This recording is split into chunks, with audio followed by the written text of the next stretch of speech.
الوصفة دي للناس اللي ما بيحبوش يقفوا كتير في المطبخ، اسرع واجمل وارخص اكلة ممكن تعملوها.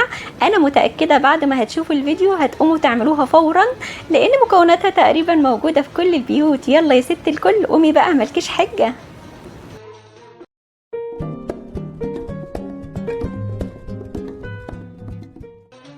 في حلة على النار هنحط فيها ملعقتين كبار من الزيت، ودي التفريزات اللي انا دايما بحتفظ بيها في الفريزر. لو حابين اكتب لكم الطريقة اكتبوا لي في الكومنتات. المهم هنضيف كمية من البصل. البصل ده لو مش عندك طبعا متفرز هتضيفي بصلة كبيرة، وهنفضل نقلب فيها لغاية ما لونها يبقى ذهبي شوية كده، يعني يا دوب تدبل. هنضيف عليها كمية من البطاطس، ضيفوا الكمية اللي انتوا حابينها. انا حطيت 3 بطاطسات كده حجمهم متوسط، قطعوهم باي شكل انتوا بتحبوه. المهم ما يكونش حجمهم تخين قوي علشان يستوي، وما يكونش رفيع قوي علشان ما تتهريش معاكي. هنقلبهم شويه كده في البصل، وبعد 7 دقايق هننزل بالفلفل الالوان، وبمجرد ما بياخد حراره الحله بيتفك كله ويبقى زي ما انتوا شايفين كده اكنه فريش واكننا لسه عاملينه، يعني مش دبلان ولا اي حاجه. الحاجات المتفرزه دي احنا بنخرجها من الفريزر على الحله على طول. ضفت عليهم جزرة متوسطة مبشورة، بشرتها بمبشرة البصل العادية وقلبتها معاهم كويس. وبعدين هنضيف البهارات، فلفل اسود وكمون وكزبرة وتوم باودر وبصل باودر، وملعقة مليانة من الكاري او الكركم او ميكس بين الكاري والكركم. ولو مش عندك ده ولا ده ممكن تضيفي نص ملعقة من بهارات الفراخ او توابل الفراخ، ومكعب من مرقة الخضروات. بنقلبهم كويس مع بعض. وبعدين انا كنت غاسله كوبايتين من الرز البسمتي، وممكن تستخدموا رز مصري عادي.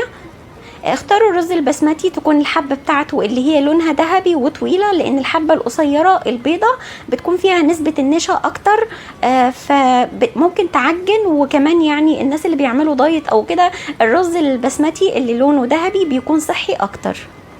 الاكله بتاعتنا النهارده صحيه جدا جدا، وفيها قيمه غذائيه عاليه لان فيها خضروات ومعادن وفيتامينات حلوه قوي.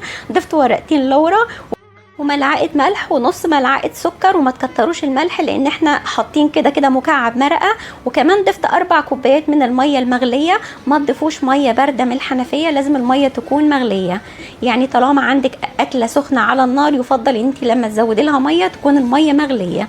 بعد 10 دقايق انا اديت لهم تقليبه، وبعد 10 دقايق تانية برضو اديتها تقليبه وغطيتهم. وطالما الميه بتغلي لازم نسوي الرز على نار هاديه علشان ما يعجنش معانا.